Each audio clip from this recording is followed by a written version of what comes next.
নির্বাচন কি শীঘ্রই? এক দেশ এক ভোট নীতি কার্যকরের পথে আরো এক ধাপ এগোলো কেন্দ্রীয় সরকার। আজ বিল পাশ হয়ে গেল মোদী মন্ত্রিসভায়। বারবার নির্বাচনের কারণে দেশের অগ্রগতি থমকে যায় দাবি কেন্দ্রীয় সরকারের, আর সেই কারণে গোটা দেশে একসঙ্গে নির্বাচন করার লক্ষ্য। বৃহস্পতিবার কেন্দ্রীয় মন্ত্রিসভায় সবুজ সংকেত দেওয়া হয়েছে এক দেশ এক ভোট নীতিতে।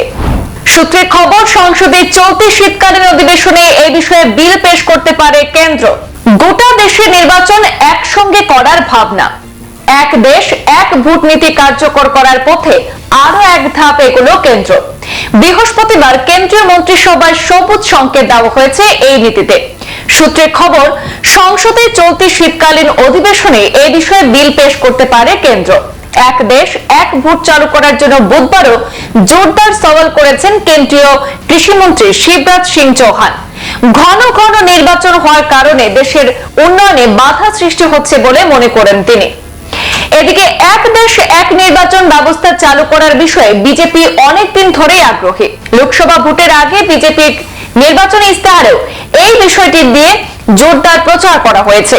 এই নিয়ম কার্যকর হলে সারা দেশে একসঙ্গে লোকসভা বিধানসভা নির্বাচনের আয়োজন করবে জাতীয় নির্বাচন কমিশন।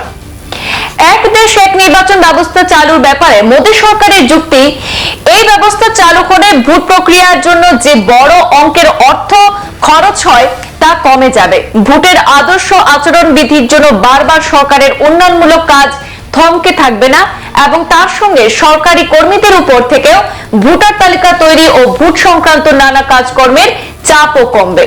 এই নিয়ম কার্যকর করতে অনেকদিন ধরেই একটু একটু করে পদক্ষেপ করতে শুরু করে কেন্দ্র।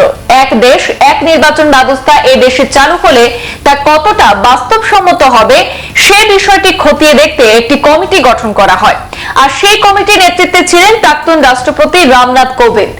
গত মার্চ মাসে রামনাথ কোবিন্দের নেতৃত্বাধীন কমিটি রাষ্ট্রপতি ভবনে গিয়ে দ্রৌপদী মুর্মুর কাছে একটি রিপোর্ট জমা দেয়। সূত্রের খবর যে ওই রিপোর্টে একই সঙ্গে একাধিক দফায় লোকসভা এবং বিধানসভা ভোট করানোর প্রস্তাব দেওয়া হয়েছে। পাশাপাশি পঞ্চায়েত এবং পৌরসভা ভোটের মতো আঞ্চলিক নির্বাচনগুলিও ওই একই সময়ে করানোর কথা বলা হয়েছে। যদিও একসঙ্গে সব নির্বাচন করার ব্যবস্থা নিয়ে শুরু থেকে আপত্তি জানিয়ে আসছে বিরোধী রাজনৈতিক দলগুলি। বিরোধীদের পাল্টা যুক্তি যে এই নীতি আসলে দেশের যুক্তরাষ্ট্রীয় পরিকাঠামো এবং সংসদীয় গণতন্ত্রের পরিপন্থী। এক দেশ এক নির্বাচন নীতির মাধ্যমে কেন্দ্রীয় সরকার ঘুরপথে আমেরিকার প্রেসিডেন্ট নির্বাচনের মতো একটি ব্যবস্থা চালু করতে চাইছে বলে মনে করছে বিরোধী নেতৃত্বরা।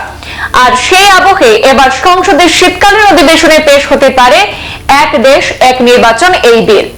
সূত্রের খবর, এই বিলটি নিয়ে বিভিন্ন ধরনের চর্চা হতে পারে তা আঁচ করে আগাম পরিকল্পনাও সেরে নিয়েছে নাকি কেন্দ্র। তাই এটি নিয়ে আলোচনার পথ খোলা রাখতে চাইছে কেন্দ্রীয় সরকার। সেক্ষেত্রে এক দেশ এক নির্বাচন বিলটি খতিয়ে দেখতে যৌথ সংসদীয় কমিটিতে অর্থাৎ জেপিসিতে পাঠানোর কথাও ভাবছে তারা, আর সেখানে আলোচনার মাধ্যমে একটি ঐক্যমত সেখানে তৈরির চেষ্টা করতে পারে কেন্দ্র। সংবাদ এ পর্যন্ত, ফিরছি পরবর্তী অন্যান্য আপডেট নিয়ে। ধন্যবাদ।